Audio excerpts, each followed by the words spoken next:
The important achievements of the Ashvins have been summed up by MacDonald in his Vedic mythology as follows. The sage Shivana, grown old and deserted, they released from his decrepit body, prolonged his life, restored him to youth, rendered him desirable to his wife, and made him the husband of maidens. They also renewed the youth of the aged Kali and befriended him when he had taken a wife. They brought, on a car, to the youthful Vimata wives, or a wife named Kamadiyu, who seems to have been the most beautiful spouse of Puramitra. They restored Vishnapu, like a lost animal, to the sight of their worshipper, Vishvaka, son of Krishna. But the story most often referred to is that of the rescue of Bhuju, son of Tugra, who was abandoned in the midst of the ocean, or in the water clouds, and who, tossed about in darkness, invoked the aid of the youthful heroes. In the ocean, which is without support, they took him home in a 100-oared ship. They rescued him with animated watertight ships, which traversed the air. With 4 ships, with an animated winged boat, with 3 flying cars, having 100 feet and 6 horses. In one passage, Bhuju is described as clinging to a log in the midst of water. The sage, Rebha, stabbed, bound, hidden by the malignant, overwhelmed in water for 10 nights and 9 days, abandoned as dead, was by the Ashvins revived and drawn out, as soma juice is raised with a ladle. They delivered Vandana from his calamity and restored him to the light of the sun. And they're also said to have dug up for Vandana some bright buried gold of new splendor, like one asleep in the lap of Niriti, or like the sun dwelling in darkness. They succored the sage Atri Sapvadri, who has plunged into the burning pit by the wiles of a demon, and delivered him from darkness. They rescued from the jaws of the wolf a quail, who invoked their aid. To Rijrashva, who had been blinded by his cruel father for killing 101 sheep and giving them to a she-wolf to devour, they restored his eyesight at the prayer of the she-wolf, and cured Parajri of blindness and lameness. When Vishpala's leg had been cut off in the battle, like the wing of a bird, the Ashvins gave to her an iron one instead.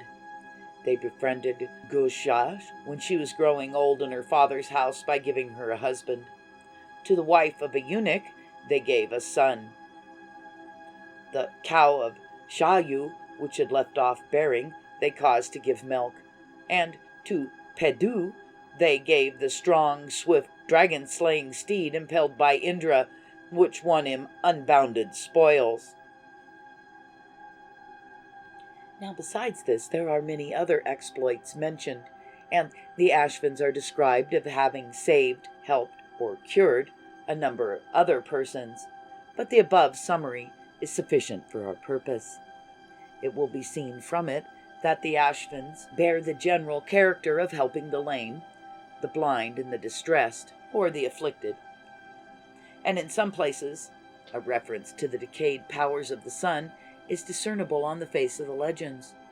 Taking clue from this indication, many scholars, among them Professor Max Muller, have interpreted all the above legends as referring to the sun in winter and the restoration of his power in spring or summer. Thus, Professor Max Muller tells us that Chayavana is nothing but the falling sun, of which it might well be said that he had sunk into the fiery or dark abyss from which the Ashvins themselves are said to come up. The Vedic rishis are again said to have betrayed the secret of the myth of Vandana by comparing the treasure dug for him by the Ashvins to the sun dwelling in darkness. Kali is similarly taken to represent the waning moon, and Vishpala's iron leg, we are told, is the first quarter of the new moon, called iron on account of the darkness as compared to the golden color of the full moon.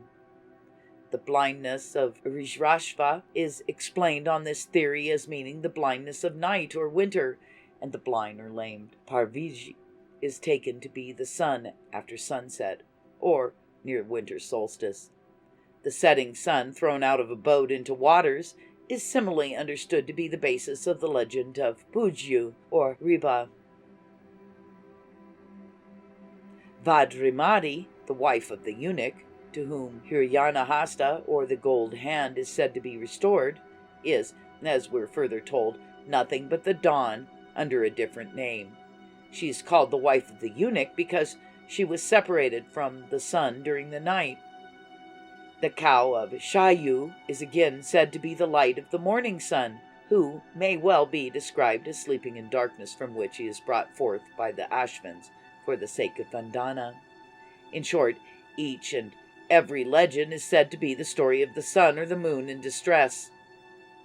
The Ashvins were the saviors of the morning light, or of the annual sun in his exile and distress at the time of the winter solstice. When the sun becomes bright and brisk in the morning every day, or vigorous and triumph in the spring, the miracle, we are told, was naturally attributed to the physicians of the gods.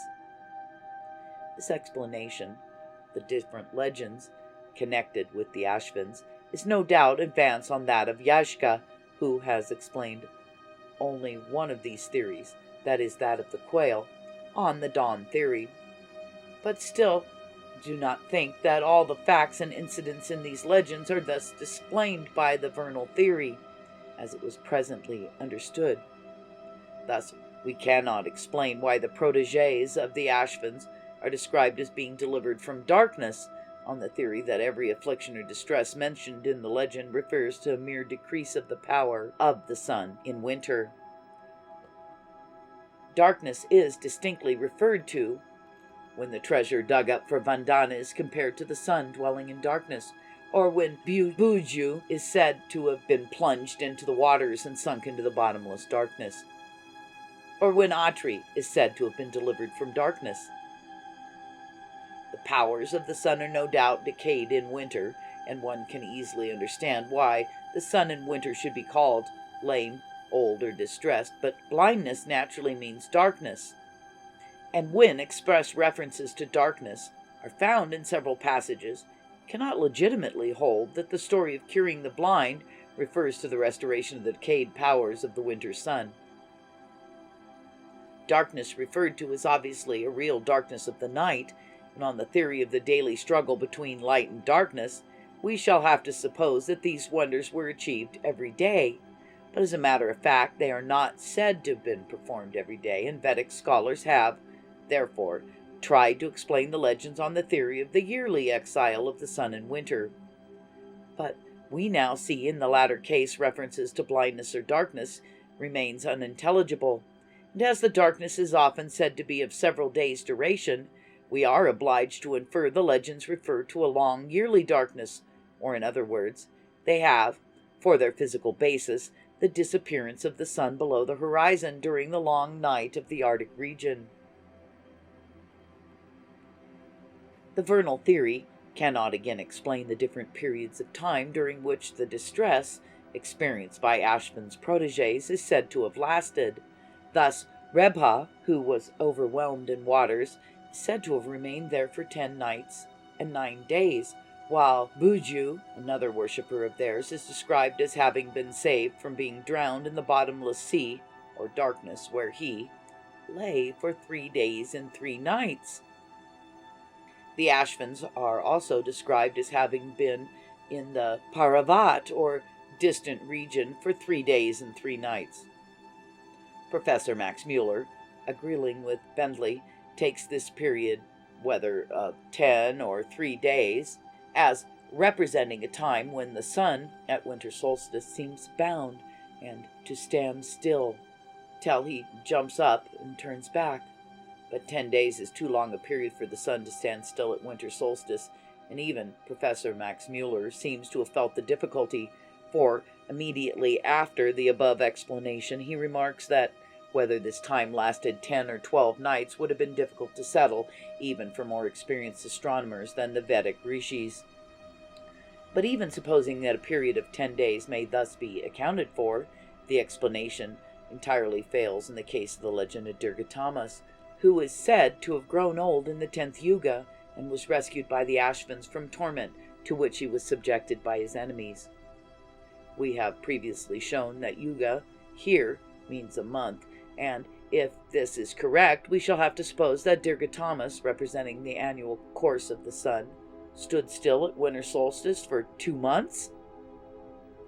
The whole difficulty, however, vanishes when we explain the legends with the Arctic theory, for the sun may then be supposed to be below the horizon for any period varying from 1 to 100 nights, or even for 6 months.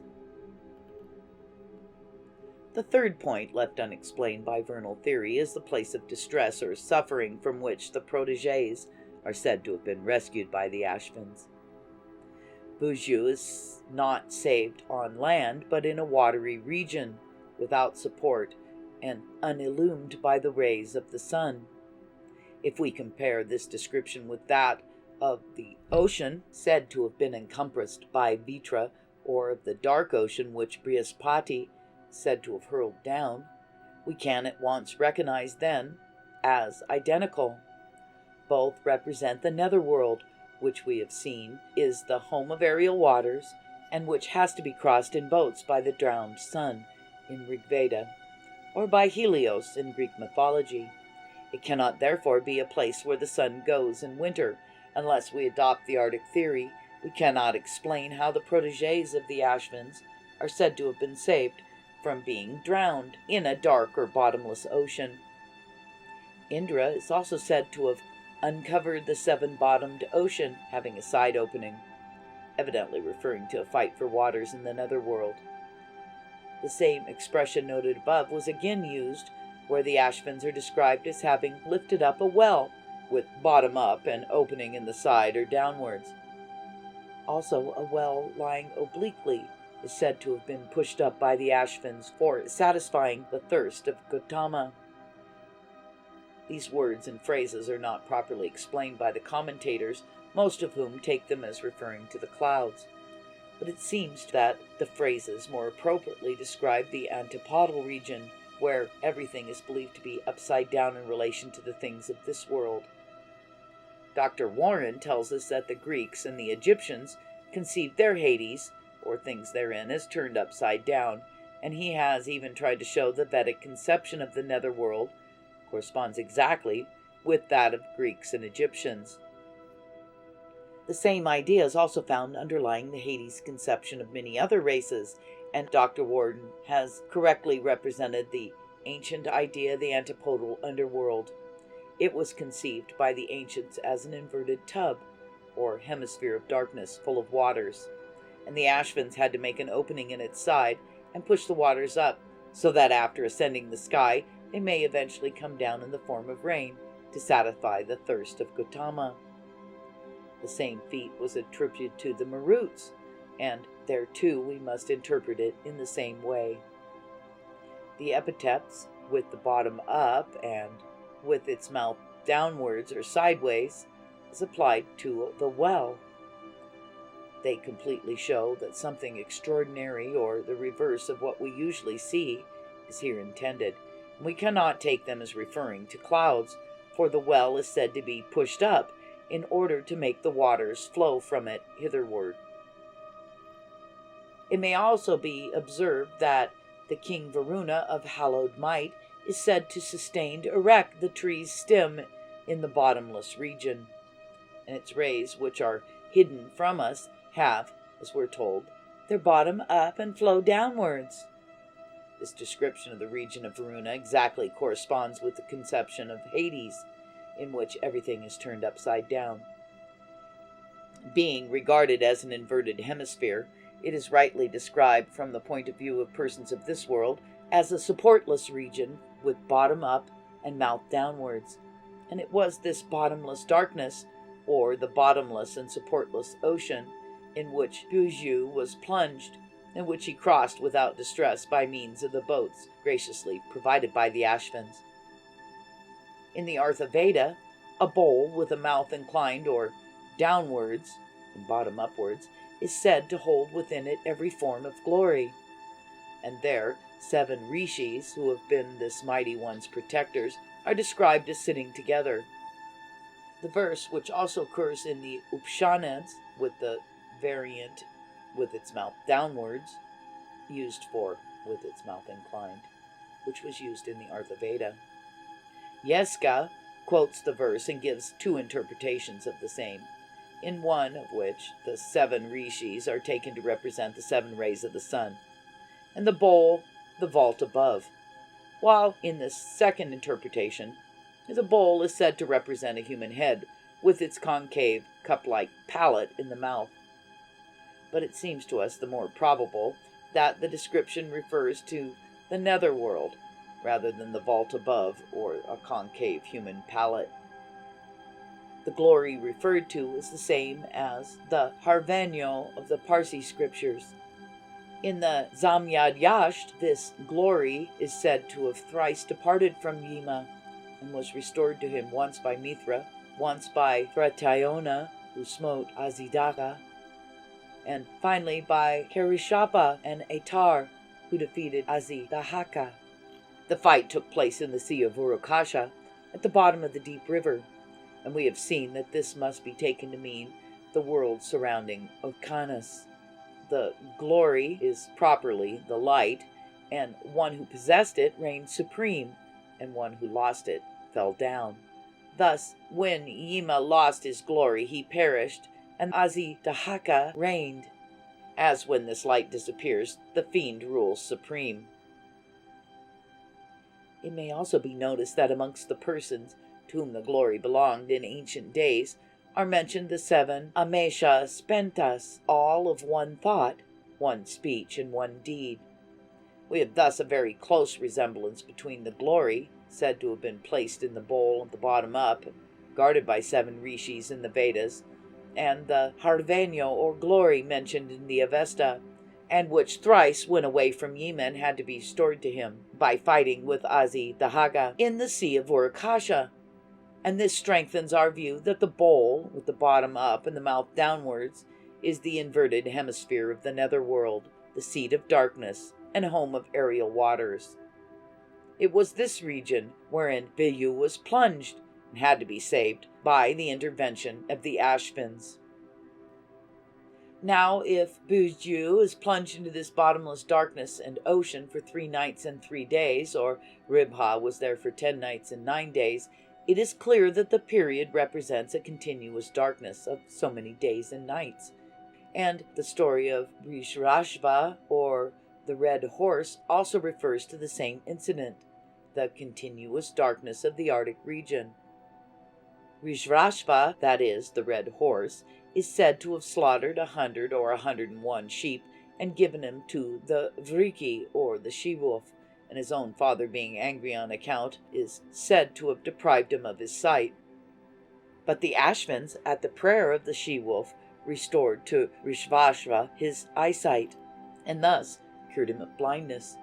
Professor Max Mueller thinks that the sheep may here mean the stars, which may be said to have been slaughtered by the rising sun, but we have seen that 350 sheep of Helios are taken to represent 350 nights, while the corresponding 350 days are said to be represented by his 350 oxen. In short, the Greek legend refers to a year of 350 days and a continuous night of 10 days, and the period of 10 nights mentioned in the legend of Ribha well accords with this conception of the ancient Aryan year, inferred from the story of Helios. This resemblance between the 2 stories naturally leads us to inquire if any clue cannot be found to the interpretation of the legend of Vrishrashva in the story of Helios, and when we examine the subject from this point of view, it is not difficult to discover the similarity between the slaughter of the sheep by Vrishrashva and the consuming of the oxen of Helios by the companion of Odysseus. The wolf, as observed by Professor Max Mueller, is generally understood in Vedic literature to be a representative of darkness and mischief rather than of light, and therefore the slaughter of 100 sheep for him naturally means the conversion of 100 days into nights, thereby producing a continuous darkness for 100 nights, 24 hours each. Rijvrashva, or the red sun, may well be spoken of as becoming blind during these 100 continuous nights, and eventually cured of his blindness by the Ashvins, harbingers of light and dawn.